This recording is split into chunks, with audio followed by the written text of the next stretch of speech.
It could not be a more interesting time for a debate on foreign policy. Libya, Iran, Syria, China, Afghanistan, terrorism overall. All major and timely and scheduled topics tonight.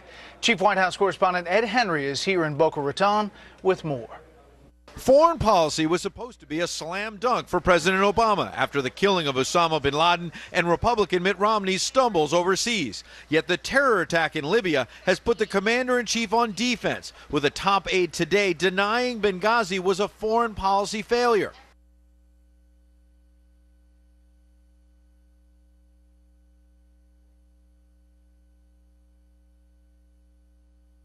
It was the biggest flashpoint of the second debate, and after Romney fumbled a bit, his camp is itching for a rematch. The truth of the matter is the Benghazi, Libya consulate was a death trap long in the making, and this is failed presidential leadership at its worst. The latest Fox News poll shows in Ohio the president has slipped 4 points in recent weeks on whom voters trust to handle foreign policy, and has dropped 5 points here in the Sunshine State, as the Romney camp revealed one line of attack today. After my election, I have more flexibility.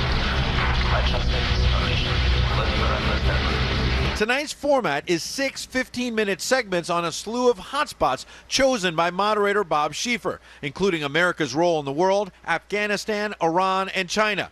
2 full segments will focus on the Middle East and the new face of terror, which leaves the president vulnerable on his claims Al-Qaeda is on the road to defeat. The administration seemed to push back with a leak to the Wall Street Journal this weekend, revealing the CIA told the president for more than a week the attack in Benghazi grew out of a spontaneous protest. Except the president's story has been that he immediately declared it terror in the Rose Garden. This was an act of terror. Which means the timeline is confused yet again. If that was what the CIA's best intelligence was, then why does President Obama claim that he called it terror the day after?